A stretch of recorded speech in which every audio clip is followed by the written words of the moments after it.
lose in overtime to the Winnipeg Jets. You tie it up late, you should be the team going into overtime with the momentum. Well, no. The Winnipeg Jets go down the ice after a bad turnover in the offensive zone by the Hawks, and the Hawks lose it. That's what happens in this game. They tie it late in regulation to force the overtime, and they find a way to lose. I get it. We're the worst team in the NHL. We're in a rebuild. We're doing everything to try to get that first overall pick for a second year in a row. But losing the way they did is unacceptable. That's what I have to say. The Hawks put out the wrong unit to start the overtime, in my opinion. They went with Dickinson, Foligno, and Jones. I would think that's okay to start the overtime, but frankly, I would have liked to see Connor Bedard out there for the overtime. Get him out there because he brings the offense. And when the Hawks had Bedard on the ice for overtimes against the Winnipeg Jets, we did win against them this year. We lose for the third out of four times this year to the Winnipeg Jets, this time in overtime. And we end up losing the season series against the Jets. 3-2 final for the Jets. And it was a game where the Hawks, frankly, probably should have won. They were the better team. Hellebuck got injured at the midway point in the game, stayed in the game. Should have taken advantage of that. Well, there's an issue. Hawks don't know how to score more than 2 goals, it seems like right now. First period of play, shots on goal, 8-11 in favor for the Blackhawks in the first period. 15-10 for the Jets in the second. 7-14 for the Blackhawks in the third. And in overtime, 1-0 for the Jets in the OT. Shots on goal total, 31 to the Jets, 35 for the Blackhawks. Hawks went over on the power play as per usual because we have the worst power play in the leagues. So that doesn't surprise me. Face-offs, they went 50-50 tonight. And of course, the Hawks play a good game and they find a way to lose it. Second period of play, not so well. They played like crap in the second, even though they managed to get on the board in the second period. They were the worst team in that second period of play.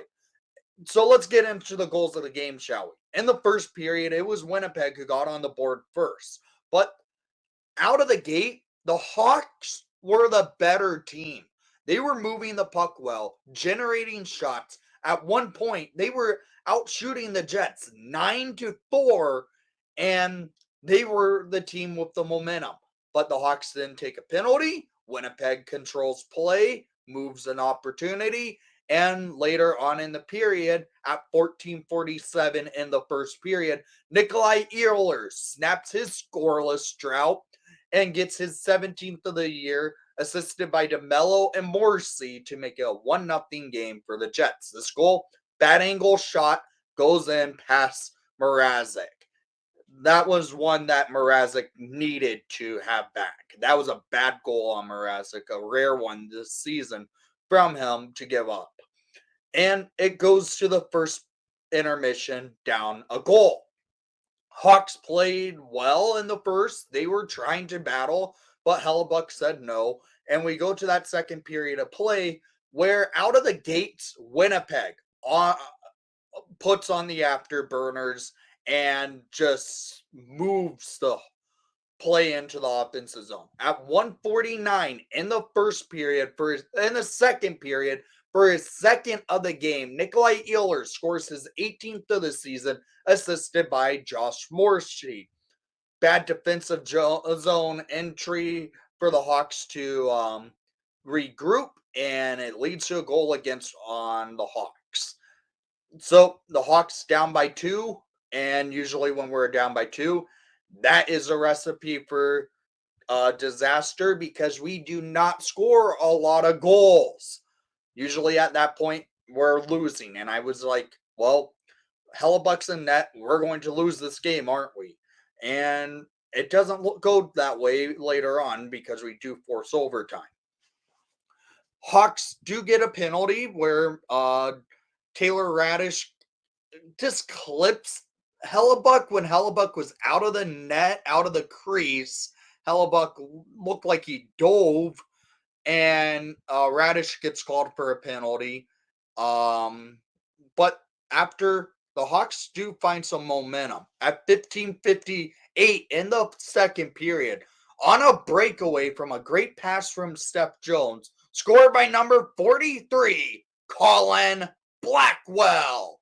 His fifth of this season, second in back-to-back games, assisted by Steph Jones. Jones sees Blackwell in the neutral zone, slot pass, just stretch pass it down the ice, and Blackwell puts on the wheels and he puts it past Hellebuck. We're on the board. It's a 1-goal game. We go to the third period of play, nearly having a tied game, but it doesn't happen. We're still down by 1. Hawks come out pressing. They keep the Jets on their toes. Hawks moving the puck well, getting the chances. They just can't find the back of the net. We had a power play at one point. Didn't really do much with that, but the Hawks still keep pressing. At 19:17 in the third period, scored by number 90, Tyler Johnson. His 12th of the season, assisted by number 17, Nick Foligno, and number 16, Jason Dickinson, to tie the game up just with 42 seconds remaining on the board to force overtime. So we press hard in the third period. We do get a point, but it doesn't matter. We go to the overtime. Hawks win the faceoff. They take it down the ice. Foligno turns the puck over because he held on to the puck way too long, and the Jets go down the ice. At 25 seconds into overtime, Kyle Connor scores his 21st of the season, assisted by Morrissey. This goes off the skate of Foligno and in. That one's on Nick Foligno. I'm sorry, I love Foligno, but that was a bad goal by Foligno to give the Jets the win because he had the puck in the offensive zone, didn't choose to pass. He turned it over, goes down the ice. The Jets take advantage of it, and they score, and it went off his own skate and in. So, bad luck for Foligno and the Hawks, who go force overtime, find a way to lose the game still. So, down in the comments down below, I want to hear what your thoughts were on today's action, and thank you for watching the broadcast. Please leave a like and subscribe if you haven't done so already. And most of all, we're now going to play Detroit, see Patrick Kane again, but it's going to be Chelios' night on Sunday night. So, if you're going to be there, hope you have fun. And thank you for watching the broadcast. And most of all, can we figure out a way to find a way to win a game?